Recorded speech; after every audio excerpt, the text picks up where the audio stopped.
Update news. 6 खासदारांच्या बंडाळीनंतर शिवसेना उद्धव बाळासाहेब ठाकरे पक्षप्रमुख उद्धव ठाकरे हे आज यवतमाळ येथे निष्ठावंत शिवसैनिक संवाद मेळाव्याला संबोधित करणार आहेत। त्यांच्या या मेळाव्याची जय्यत तयारी करण्यात आली असून अवघ्या काही तासातच उद्धव ठाकरे ते कार्यकर्त्यांना संबोधित करतील।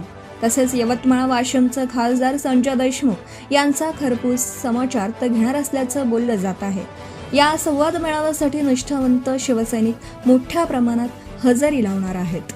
या वर्षानंतर सुद्धा लोक मुख्यमंत्री किंवा या सरकारला मानण्याच्या ऐवजी गाडगे महाराजांना नमस्कार करतात, तुकडोजी महाराजांना नमस्कार करतात।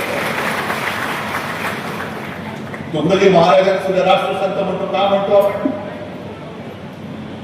आज आपण सगळे हिंदू म्हणून जय श्रीराम म्हणतात, जय शिवराय सुद्धा बोलतो, हर हर महादेव सुद्धा म्हणतो।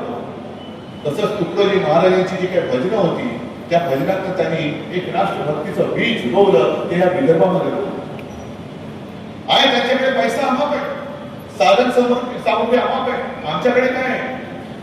आमच्याकडे जिवंत माणसं आहे। आणि तुकडोजी महाराज जे बोलले होते, तुकडोजी महाराज जे बोलले होते, जे शब्द, कदाचित शब्द मला आता पूर्ण शब्दाच्या आठवणत नाही। पत्थर सारे बॉम्ब बनेंगे, भक्त बनेगी सेना, झाड़ू झड़ेरे शस्त्र बनेंगे, नाव लगेगी किनारे। काय तर दगड आहे ते बॉम्ब बनतील, सगळी माझी भक्तांची सेना आहे, ते सैन्य होईल, हातामध्ये जे काय आहे ते शस्त्र होईल। आणि त्यातनं आपल्याला स्वातंत्र्य मिळालेलं आहे। स्वातंत्र्य हे निवडणूक जिंकून मिळालेले स्वातंत्र्य नाहीये, तर इंग्रजांची लढून मिळवलेले स्वातंत्र्य। तेव्हा लोकमान्य टिळक बोलले असते, काय करणार, विकास निधी मिळत नाही। महात्मा गांधी बोलले असते विकास निधी मिळत नाही। कशाला? आज जे तिकडे बसले फोडाफोडी करणारे त्यांनाच मी विचारतोय, अटलजी तर गेले, अडवाणी साहेब असताना तुम्ही अडवणीत टाकले। काँग्रेसची लढत असताना यांना तरी विकास निधी चणचण भासली नाही ती।